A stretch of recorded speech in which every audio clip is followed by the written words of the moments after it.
नमस्कार. छायाज रेसिपीजमध्ये आज आपण पोह्यांपासून 4 वेगवेगळ्या अतिशय चविष्ट अशा रेसिपी बनवणार आहोत, ज्या तुम्ही नाश्त्यासाठी अगदी झटपट बनवू शकता. चला तर लगेचच बनवायला सुरुवात करूया. आपली पहिली रेसिपी. इथे मी मिक्सरच्या भांड्यामध्ये 1 कप रवा घेतला आहे. जाड बारीक कोणताही रवा घेऊ शकता. यानंतर इथे मी 1 कप पोहे घेतलेत. पोहेसुद्धा जाड किंवा पातळ कोणतेही घेऊ शकता. इथे मी या कपाने सगळं साहित्य मोजलं आहे. तुम्ही एखाद्या वाटीने सुद्धा पोहे आणि रवा मोजून घेऊ शकता. आता हे मिक्सरला असं बारीक करून घ्यायचं आहे. अगदी फाईन असं हे पीठ तयार झालं आहे. आता यामध्ये 1 कप दही घालायचं आहे. थोडंसं कमी आंबट असं दही इथे घातलं आहे. यानंतर त्याच दह्याच्या कपामध्ये मी 1 कप पाणी घेतलं आहे आणि ते सुद्धा यामध्ये घातलं आहे. आता हे पुन्हा आपण फिरवून घेऊया. तर हे पहा, मिक्सरला मी असं बारीक करून घेतलं हे. तर आता ही पेस्ट आपण एका बाउलमध्ये काढून घेऊया. तर ही सगळी पेस्ट या बाउलमध्ये मी काढून घेतली. आता यामध्ये मी आणखी 1 कप पाणी घालते आहे. तर आतापर्यंत मी यामध्ये 2 कप पाणी घातलं. हे एकजीव करून घेऊया सगळं. तर हे इथे पहा, मी हे मिक्स करून घेतलं, सगळ्या गुठळ्या काढून घेतल्या. अगदी स्मूथ असं झालं आहे हे पीठ. हे अजूनही घट्ट आहे, तर इथे मी आणखी अर्धा कप पाणी घातलं आहे. तर आतापर्यंत यामध्ये मी 2.5 कप पाणी घातलं आणि आता हे पहा अगदी परफेक्ट आहे. असं हे हवं आहे आपल्याला. घट्टसुद्धा नाही आहे आणि जास्त पातळसुद्धा नाही आहे. तर आता हे आपण झाकून ठेवूया 15 ते 20 मिनिटांसाठी, म्हणजे यामध्ये जो रवा आहे तो छान फुलेल.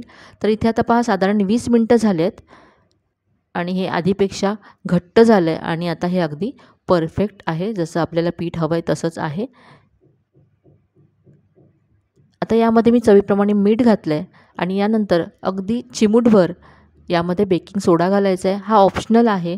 जर तुम्हाला हा सोडा घालायचा नसेल तर हे पीठ तुम्ही 3 ते 4 तासासाठी असंच झाकून बाजूला ठेवून द्या, म्हणजे ते छान फर्मेंट होईल, किंवा तुम्ही हे रात्रभरसुद्धा फर्मेंट होण्यासाठी ठेवू शकता. तर आता इथे मी लगेच बनवते म्हणून इथे मी अगदी चिमूटभर बेकिंग सोडा घालते. आता हा सोडा मिक्स करून घ्यायचा आहे. आता इथे गॅसवरती मी डोशाचा तवा गरम करत ठेवला आहे. यावरती 1 चमचा हे आपलं तयार पीठ घालायचं आहे. झाकण ठेवूया याच्यावरती आणि एका बाजूने हे छान ब्राऊन झाल्यानंतर आपण हे उलटून घेऊया. तर ही झटपट अशी आंबोळीची रेसिपी आहे. तर मस्त रंग आला आहे खालच्या बाजूने. उलटून घेते आणि दुसऱ्या बाजूने सुद्धा आपण ही आंबोळी भाजून घेऊया. तर दोन्ही बाजूने ही आंबोळी मस्त अशी भाजली गेली आहे. रंगसुद्धा छान आला आहे. काढून घेऊया. तर ही इन्स्टंट अशी आंबोळी तयार आहे, जी आपण पोहे आणि रवा वापरून केली. तर चटणीबरोबर तुम्ही ह्या सर्व करू शकता. अगदी मस्त अशी चवदार रेसिपी आहे आणि अगदी झटपट बनणारी आहे. तर ही आपली पहिली रेसिपी तयार आहे. आता बनवूया आपली दुसरी रेसिपी. आता इथे मी पोहे घेतलेत. 2 कप पोहे घ्यायचे आहेत. जाड किंवा पातळ कोणतेही पोहे तुम्ही इथे घेऊ शकता. आता या पोह्यांमध्ये पाणी घालायचं आहे आणि 2 ते 3 वेळा पोहे हे स्वच्छ धुवून घ्यायचे आणि यानंतर यातलं सगळं पाणी काढून टाकायचं. आणि पहा, हे अगदी आता सॉफ्ट आहे. ते आपण पोहे असेच ठेवून देऊया, म्हणजे ते अगदी छान असे मऊ होतील. तर इथे मी हे झाकून ठेवते. तर पोहे पहा, मी असे 5 मिनटं ठेवले होते. अगदी सॉफ्ट झालेत. तर हे आता आपण असे मळून घेऊया. पूर्ण हे कुस्करून घ्यायचे. अगदी पीठ व्हायला हवं त्याचं. तर इथे मी मळून घेतले पोहे. आता यामध्ये 4 चमचे तांदळाचं पीठ घालायचं आहे. तांदळाच्या पिठामुळे बाइंडिंग येईल आणि मस्त क्रिस्पी होईल रेसिपी. हे तांदळाचं पीठ यामध्ये मिक्स करून घ्यायचं आहे. तर पोह्यांची पेस्ट आणि हे पीठ हे सगळं छान असं एकजीव करून घ्यायचं. तर इथे मी सगळं व्यवस्थित मिक्स करून घेतलं आहे. आता यामध्ये अर्धा कप दही घालायचं आहे. तर हे थोडंसं आंबट असं दही आहे. तर हे इथे मी थोडं थोडं घालत हे पीठ मिक्स करत जाते. तर इथे मी सगळं अर्धा कप दही घातलं आहे आणि हे पीठ असं एकत्र करून घेतलं आहे. आता यामध्ये आपण पुढचं साहित्य घालूया. तर यासाठी हे पीठ मी असं पहा थोडंसं पसरवून घेते. आता यामध्ये चवीप्रमाणे मीठ घालायचं आहे. यानंतर अर्धा चमचा जिरं घालायचं आहे. बारीक चिरलेला कांदा घालायचा आहे. बारीक चिरलेली कोथिंबीर घातली आहे. चिरलेला कढीपत्ता घालायचा आहे. यानंतर हिरवी मिरची बारीक चिरून घातली आहे. किसलेलं आलं घालायचं आहे. आता इथे सगळं साहित्य घालून झालं आहे. आता हे आपण या पिठामध्ये मिक्स करून घेऊया आणि याचा गोळा असा मळून मी तयार केला आहे. आता याचा जसा आपला मेदूवडा असतो तसा आपण याला शेप देऊया. तर हवं तर तुम्ही हाताला तेल लावून घेऊ शकता, हे पीठ चिटकू नये हाताला म्हणून. तर इथे पहा मी याला मेदूवडाचा शेप दिला आहे. बोटाला पाणी लावून घ्यायचं आणि याला मेदूवड्याप्रमाणे असा होल करून घ्यायचा. तर नेहमीच्या मेदूवड्याला आकार देणं थोडंसं कठीण असतं. तर अशा प्रकारचे मेदूवडे तुम्ही अगदी व्यवस्थित बनवू शकता. तर इथे मी सगळे असे वडे तयार करून घेतलेत. आता हे आपण फ्राय करूया. तर वडे फ्राय करण्यासाठी इथे मी तेल व्यवस्थित असं गरम करून घेतलं आणि तेल गरम झाल्यानंतर गॅसची फ्लेम मंद केले. आता यामध्ये हे वडे सोडायचे आहेत आणि मंद फ्लेमवरतीच हे आपल्याला फ्राय करून घ्यायचे आहेत, म्हणजे आतपर्यंत हे छान फ्राय होतील. तर मस्त असा गोल्डन ब्राऊन रंग येईपर्यंत मी हे वडे फ्राय करून घेतलेत. पाहू शकता खूप मस्त रंग आला आहे. तर आपण आता हे काढून घेऊया.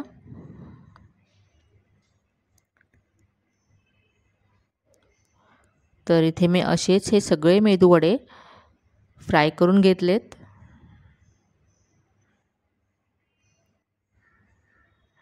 तर हे मेदूवडे वरून मस्त क्रिस्पी होतात आणि आतून सॉफ्ट होतात, अगदी जाळीदार होतात. चटणीबरोबर, सांबारबरोबर तुम्ही हे सर्व करू शकता.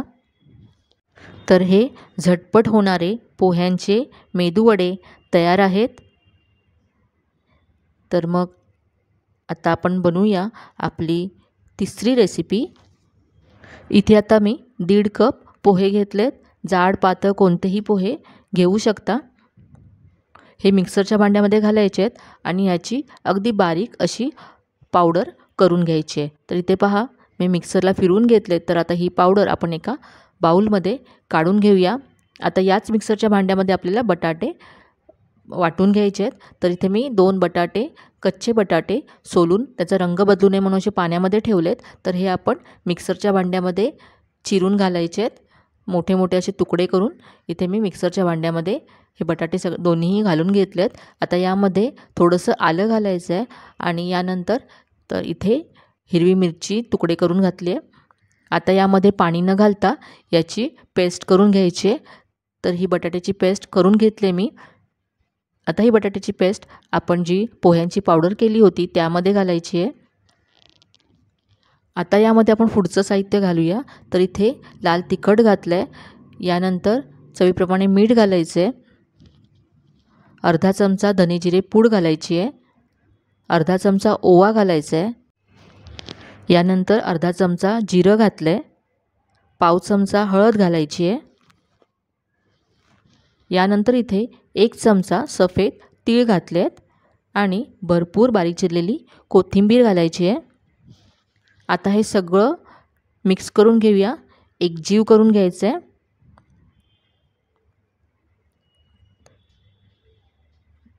तर बटाट्याच्या मॉइश्चरमध्ये हे आपल्याला सगळं मळून घ्यायचं आहे पीठ। तर यामध्ये आता आपल्याला पाणी घालायचं नाही आहे। जर खूपच तुम्हाला हे ड्राय वाटलं तर तुम्ही 1 ते 2 चमचे इथे पाणी घालू शकता, किंवा जर हे पातळ असेल तर तुम्ही यामध्ये तांदळाचं पीठ किंवा गव्हाचं पीठ घालू शकता आणि याचा असा गोळा तयार करून घ्यायचा आहे।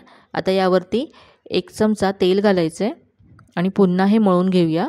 तर हे असं थोडंसं सॉफ्ट असं पीठ तयार करून घेतलं आहे।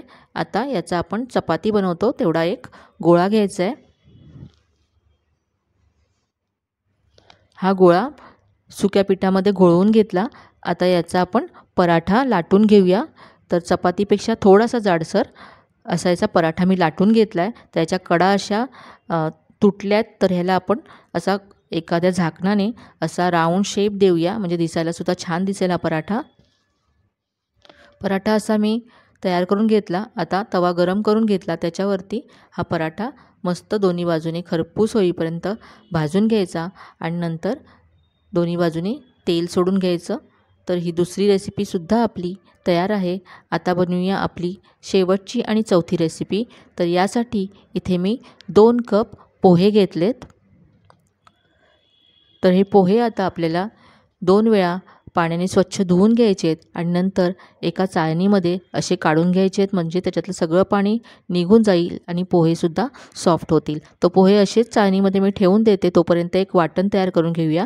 तिथे मिक्सरच्या भांड्यामध्ये 4 ते 5 लसणाच्या पाकळ्या घालायच्या आहेत, थोडंसं आलं घातलं आहे, यानंतर हिरवी मिरची घातली आहे, अर्धा चमचा जिरं घातलं आहे, याची अशी जाडसर पेस्ट करून घेतली। आता यामध्येच 2 चमचे भाजलेले शेंगदाणे घालायचे आहेत आणि पुन्हा वाटून घ्यायचे आहे। तर इथे पहा शेंगदाणेसुद्धा जाडसर वाटून झालेत। तर हे वाटण आपलं तयार आहे, हे आपण बाजूला ठेवूया। आणि जे पोहे आपण चाळणीमध्ये निथळत ठेवले होते ते इथे मी एका बाउलमध्ये काढून घेतलेत। हे हाताने असे थोडेसे कुस्करून घ्यायचे।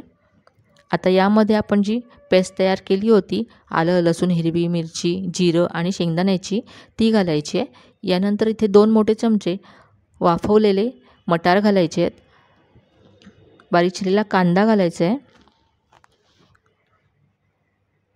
यानंतर चवीप्रमाणे लाल तिखट घालायचं आहे। आता यामध्ये अर्धा चमचा चाट मसाला घालते। चाट मसाला नसेल तर तुम्ही 1 चमचा लिंबाचा रस घालू शकता। यानंतर चवीप्रमाणे मीठ घातलं आणि बारीक चिरलेली कोथिंबीर घातली। आता यामध्ये 3 मोठे चमचे तांदळाचं पीठ घालायचं आहे, यामुळे बाइंडिंग येईल पोह्यांना। आता हे सगळं एकजीव करून घेऊया। यामध्ये पाणी घालायचं नाही आहे, पोह्यांचं मॉइश्चर आहे, त्याचबरोबर आपण यामध्ये कांदासुद्धा घातला आहे, त्यालासुद्धा पाणी सुटेल, तर त्यामुळे यामध्ये पाणी घालायची गरज पडत नाही। आणि यामध्ये तुम्ही तुमच्या आवडीच्या भाज्यासुद्धा घालू शकता, जसं किसलेला गाजर किंवा शिमला मिरची, बारीक चिरलेला कोबी, हे सुद्धा घालू शकता। तर हे मळून याच्या अशा टिक्क्या बनवून घेतल्यात। आता हे वडे किंवा टिक्क्या आपण फ्राय करून घेऊया। तेल व्यवस्थित गरम करून घेतलं, नंतर ह्या टिक्क्या सोडायच्यात आणि मस्त अशा मंद फ्लेमवरती गोल्डन ब्राऊन होईपर्यंत फ्राय करून घ्यायच्यात। मंद गॅसवरती फ्राय केल्यामुळे आतपर्यंत मस्त क्रिस्पी होतात। तर ही आपली चौथी रेसिपीसुद्धा तयार आहे। आजच्या ह्या 4ही रेसिपीज तुम्हाला कशा वाटल्या कमेंटमध्ये नक्की कळवा। रेसिपी जर आवडल्या असतील तर व्हिडिओला जास्तीत जास्त लाईक करा, शेअर करा। चॅनलवर नवीन असाल तर चॅनलला सबस्क्राईब करायला विसरू नका।